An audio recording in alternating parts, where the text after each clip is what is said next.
Are you a business owner grappling with the question, how much should I pay myself? It's a common dilemma, but fear not, we are going to talk all about the art and the science of determining your salary here in this video. Whether you're a solopreneur or you're leading a team, this video will help you find the perfect balance between financial stability and business growth. If you're new around here, hi, I'm Jamie Trull, CPA and Profit Strategist, and on this channel, I am giving you all the tools, the resources, and the recommendations to be able to help you manage your business finances and become more profitable. And if you want to learn my biggest tip to growing a profitable business that supports you and your lifestyle, then you're going to want to stick around to the end of this video. Now, when it comes to paying yourself, before you just pick a random number out of the sky, it's really important to know and understand your finances. And that means the revenue coming in, the expenses going out, and the timing of those things. So if your finances are feeling a little disorganized, it's no wonder that it's difficult to figure out how much you can and should pay yourself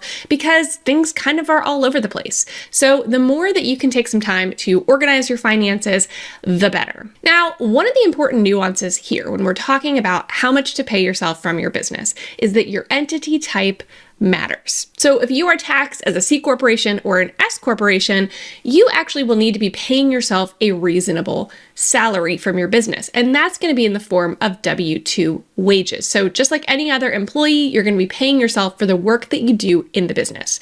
And in that case, you're going to use things like market research and studies to be able to figure out what a reasonable pay is for the jobs you do in your business. Now, obviously, you probably have a lot of different hats that you wear, like many small business owners.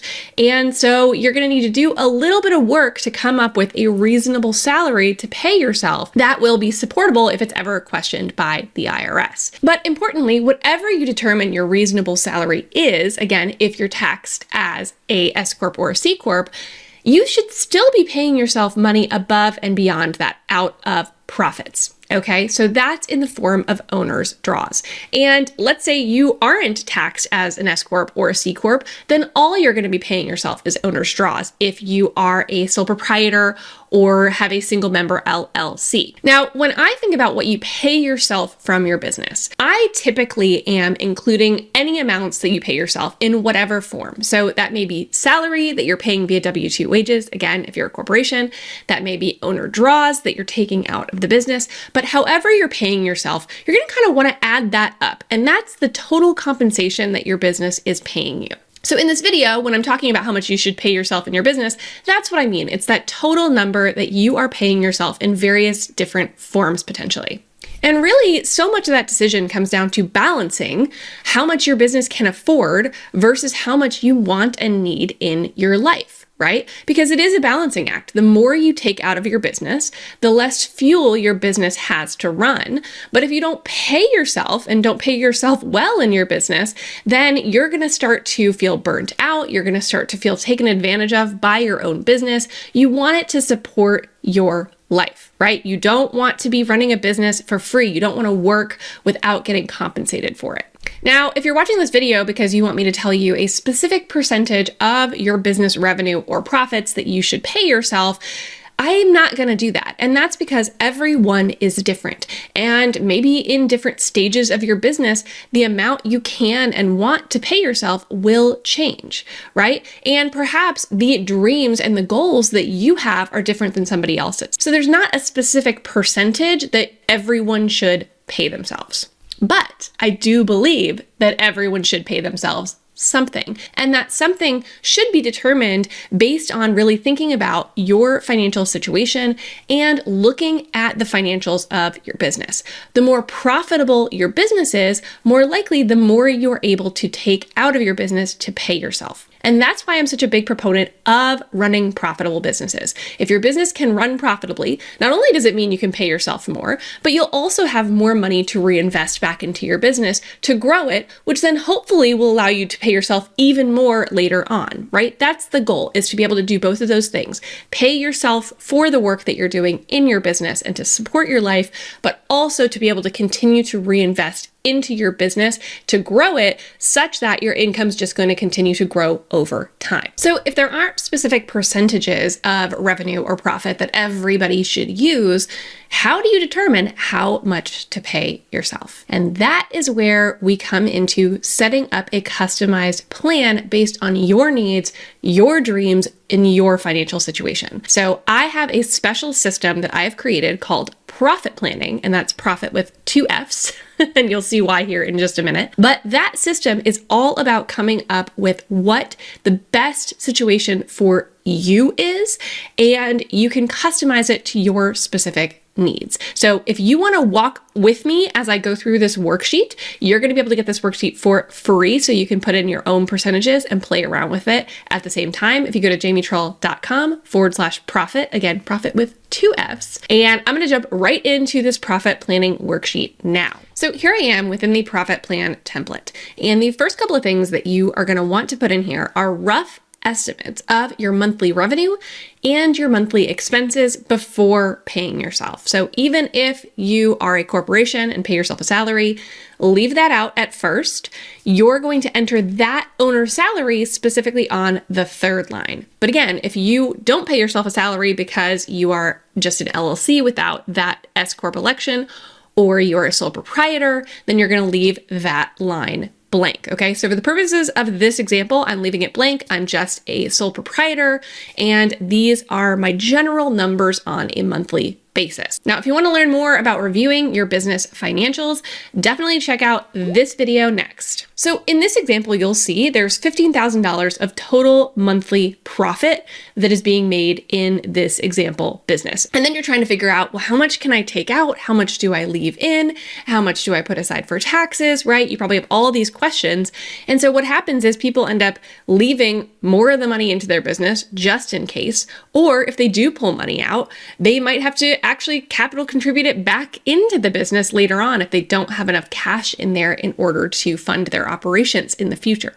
So when we create this profit plan, we want to be thinking about this, and we kind of want to make it an automatic, easy to do thing that we're doing these allocations either on a bi-weekly basis or on a monthly basis to be able to put this money aside for specific purposes. So it's all about earmarking this profit for what you want to use it for and creating a plan that really speaks to your personal goals. So we're going to come down here, but you can see that each letter of profit stands for a different fund or reserve account that we are going to be putting money towards. Okay.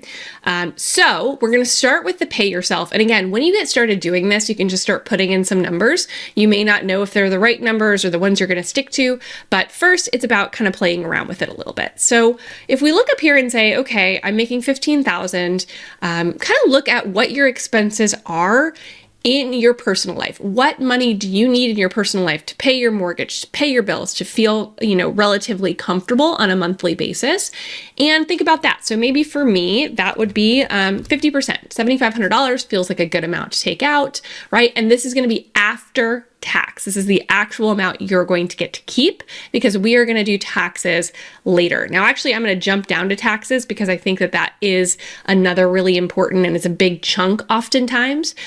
So typically I recommend 25 to 35%, although if you're an S Corp or a C Corp and already having taxes withheld, this might be lower. Okay.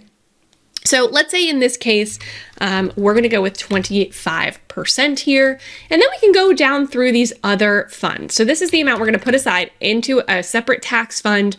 Maybe we're going to use that to pay our estimated taxes, right? Or we're just going to keep that aside so that we know when we go to file our taxes, we're covered. And then we're going to come up to the front here and start putting in, again, some more percentages and playing around with this. So rainy day is all about, you guessed it, saving for a rainy day. It's all about having money reserved if and when you need it.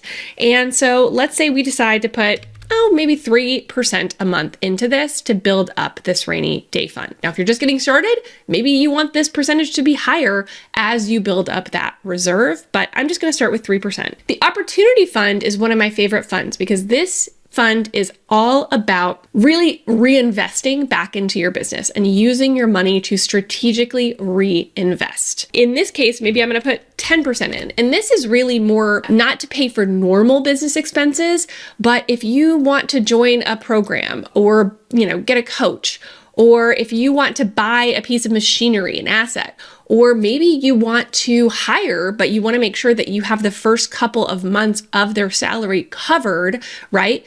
Then that's something that you can pay for out of the opportunity fund. This is strategic reinvestment. It's usually for more expensive things, kind of these one-off things that you wouldn't maybe normally do. But if you had the money there, they'd be a great way to be able to use that money to invest back into your business to grow it. So this is all about growth. That's what the opportunity fund is. Future can be things like paying off business or personal debt. Maybe it's saving for retirement. So maybe we put 3% in future to make sure we're consistently putting money towards retirement or, whatever that looks like for you. Fun fund. This is why my profit plan has 2 F's, because I very much believe in putting money aside for strategic intentional planning of fun. And I know that strategic intentional planning of fun maybe doesn't sound super fun, but it is when that number grows to an amount that you can use for a vacation or for home upgrades or whatever it is that you want to do, something that would be fun, to be able to see that money growing. Of course, you could just put it into your pay yourself fund, but I think having a separate earmarked amount that is specifically for something specific you're saving for that would be fun, it can be really motivating. And as a small business owner who has more control over the over what we make, right, than the average person might, it can be super motivating to work towards a specific fun goal, right? It's not just all about the grind and working and constantly, paying taxes. We can do some fun stuff with this too, which is why I highly recommend having it there.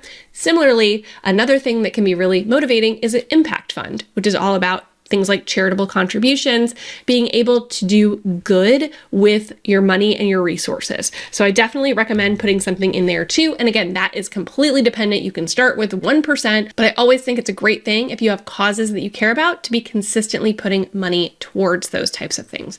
So in this case, you can see we've got 1% left to allocate. So now I'm going to decide, okay, where do I want to go and adjust? And maybe you decide, I want to increase this rainy day fund a little bit. And the great thing about this is that this can change over time based on where you are with your business. Maybe in the future, if you decide, I really want to be growing faster, the opportunity fund is where you would put money to grow faster, right? But oftentimes that may take away from being able to pay yourself. Let's say I wanted to put 15% here. Well, it may be my pay myself fund or somewhere else that I end up taking that percentage from. And that is a conscious decision that you are making. And that's the key, is to make an intentional, conscious decision about what is going to support your current goals in your life and in your business. Now, if you're wondering if these are the right percentages to put in, it's really dependent on you. And when it comes to taxes, right, which is one where there is a right answer, we just don't know what the heck it is, it can be really helpful to consult with a tax professional to help you figure out the percentage of profit that you should be putting aside for your taxes. Now, of course, I'm a little partial to this formula because this is my system that I have created for really apportioning out your profits into buckets, but there are other ways to do this as well. So you may have heard about the Profit First methodology, which is by Mike Michalowicz, and it's all about separating out your revenue into multiple different buckets, including a pay yourself bucket. His is a little bit different than mine, but some of the principles are the same. And the biggest principle of making sure you have a systematic way to pay yourself is the same between the two. Now, whether you use my profit planning methodology or Profit First or some combination of the two, just because you have a plan doesn't mean it's actually going to happen each and every month. So you want to set yourself up for success. And I recommend doing that by using a banking platform that makes this easy for you. So that was something really important to me when I researched banking platforms, and I have 2 different banking platforms that I recommend that can help you easily be able to separate the money that you make into multiple different buckets to use one of these methodologies. I have a few different recommendations for this, so definitely check out jamietrull.com/banking so that you can see which is right for you. But in this video, I will highlight Relay, which is the banking platform that I use for my business, and it makes it super easy to open up multiple accounts at the click of a button. And there are just so many features with Relay that will help you do Profit First. They're actually partnered with Profit First, but it will also help you if you use my profit planning methodology. It makes things so easy. They can do automatic transfers if you determine the percentages, and it really just makes this so much more streamlined and easy to make sure that you're implementing and actually setting aside money to pay yourself first. And remember in the beginning, I said I was going to give you my biggest tip on how to grow a profitable business that supports your life. Well, this is it. Systematize a process that pays you, that reinvests back into your business strategically, that helps you to save for a rainy day, and that helps you to save for taxes.